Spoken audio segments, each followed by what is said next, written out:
Ripoti za Chivihi Media zinaruka kutokea katika halmashauri ya wilaya ya Newala mkoani Mtwara hapa Kitangari, ambapo leo Juni 6, 2026 taasisi ya utafiti wa kilimo TARI na Liendele kwa kushirikiana na bodi ya korosho pamoja na ya afya ya mimea na viuatilifu wamefika hapa na funzo kwa maafisa ugani, lengo la kuhakikisha wakulima wanakuwa na elimu ya utumiaji wa viuatilifu. Tumezungumza na baadhi ya maafisa ugani hawa ambao wamepatiwa elimu hiyo, huku akieleza kuwa elimu hii itakuwa na tija kubwa katika uzalishaji wa zao la korosho, lakini pia wameeleza changamoto ambazo wamekuwa wakikumbana nazo kutoka kwa wakulima. Kwa majina naitwa Justina John Ntemi, ni afisa kilimo kutoka Newala DC.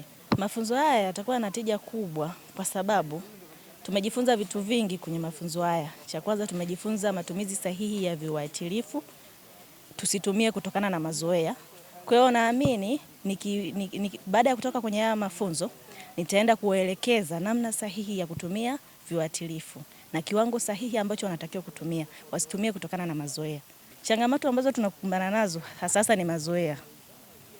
Unajua wakulima wana ile uzoefu kutoka kwa wazazi wetu kwamba mimi nilikuwa natumia kiuatilifu fulani na kilikuwa kinanisaidia.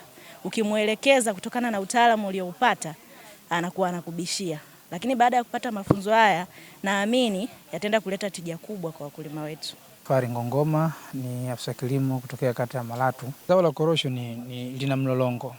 Lina mlolongo kwa maana ya kuanzia hatua ya awali ya maandalizi mpaka hatua ya mwisho ya kuvuna.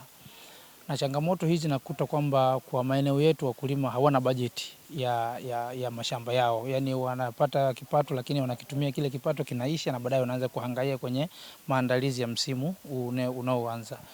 Kwa mfano tukizungumzia sasa hivi hapo wakulima wanahangaika na masuala ya kwa maana ya kuandaa mashamba ikiwemo kupalilia, tayari bajeti zimeshaisha, walipata hela msimu jana na wamezitumia zimeisha. Kwa hiyo changamoto kama hizo zipo, lakini pili wakulima pia wana changamoto ya kuto kuwatumia wataalamu. Hili lazima tuliweke wazi. Unajua hatuwezi kuota kwamba kuna mkulima na changamoto hii kwenye kaya yake, lakini wakija kwetu wakituambia tunaweza tuka, lakini wakulima wengi hawana hiyo awareness. Lameki Masereka Mlambo ni afisa kilimo kutoka wilaya ya Newala, halmashauri ya wilaya ya Newala. Kwa sababu afisa kilimo ni kiunganishi kati ya serikali na wakulima, na mimi niko karibu na wakulima. Mafunzo haya niliyoyapata leo yatasaidia kuwapelekea taarifa wakulima namna ambavyo wataweza kuboresha kilimo chao kutokana na mafunzo haya ambayo nimeweza kuyapata. Na hasa ikizingatiwa kwamba wakulima wengi wana kilimo cha mazoea. Yaani wao wamezoea kile walichozoea toka kwa mababu na ndio wanaendelea nacho. Lakini tunapopata mafunzo haya maana yake ni kwenda kuwaboreshea kilimo chao, na hasa vile tulivyofundishwa hapa kuhusiana na viuatilifu, lakini pia na namna ambavyo ya kutumia zile mashine kwa maana ya upuliziaji. Kwa hiyo haya mafunzo nafikiri kwao yatakuwa na tija. Sisi tumeyapata kwa tija, lakini na kwao yatakuwa na tija kwa ajili ya kuboresha kilimo cha zao la korosho. Kwa majina naitwa Esther Tadeus Philem, ni DSMS kwa Newala DC. Kwa ujumla mafunzo yameleta tija kubwa kwa maafisa kilimo, kwa maana ya kwamba kunakuwa na viuatilifu tofauti tofauti kila msimu. Kwa hiyo watu wanapata uelewa wa namna ya kutumia viuatilifu hivyo ili vilete tija kama ambavyo vimekusudiwa. Kiukweli tunashukuru sana na tunaipongeza serikali kwa pembejeo ambazo wakulima wanaendelea kuzipata kila msimu. Kikubwa ambacho tunakitarajia baada ya mafunzo haya, kwa kweli tunaamini kwamba wakulima watapata uelewa zaidi na kuongeza uzalishaji kwa msimu ujao. Viongozi kutoka katika taasisi hizi nao wameelezea namna mafunzo hayo yalivyofanyika. Mimi kwa jina naitwa Dr. Lilai, ni mtafiti kutoka taasisi ya utafiti wa kilimo Tanzania, kituo cha Liendele kilichopo Mtwara. Serikali kila mwaka huwa wanatoa viuatilifu vya ruzuku kupitia bodi ya korosho. Kwa mfano mwaka huu 26-27 tayari orodha imeshatolewa na tayari wameshaanza kusambaza. Ili kukumbushana basi zipo njia mbalimbali za tuseme njia sahihi za uzimuaji wa viuatilifu hivyo. Kwa hiyo safari hii tumekuja kukumbushana jinsi ya kuzimua hivyo viuatilifu kwa maana yale matumizi, viwango vya matumizi.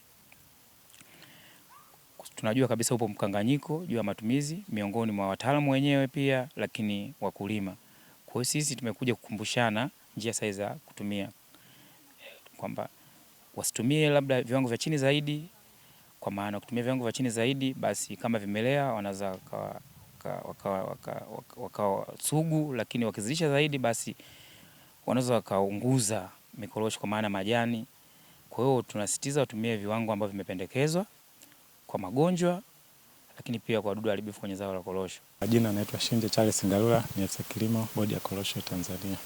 Leo tulikuwa na mafunzo kwa maafisa ugani wa halmashauri pamoja na maafisa ugani wa mpango wa Jenga Kesho Iliyo Bora BBT. Mafunzo haya yalilenga matumizi sahihi na salama ya viuatilifu katika zao la korosho. Mafunzo haya tunaamini kabisa yataenda kuleta tija kwa kuwa maafisa ugani wataenda kuwaelekeza wakulima namna bora ya kutumia viuatilifu hasa katika michanganyo ya hivi viuatilifu. Kwa sababu changamoto kubwa inajitokeza kwamba wakulima wanapata viuatilifu, lakini katika swala la uchanganyaji wa viuatilifu imekuwa ni shida. Hivyo mafunzo haya yataanza kuwasaidia wakulima. Hivyo mafunzo haya kwa maafisa ugani wataenda kuwasaidia wakulima namna bora ya kuchanganya viuatilifu. Na ikizingatiwa kuwa katika msimu wa 2026/27 serikali tayari ishaanza kusambaza viuatilifu vya ruzuku. Hivyo mafunzo haya yataenda kusaidia namna bora ya kutumia hivyo viuatilifu vilivyotolewa na serikali kwa utaratibu wa ruzuku.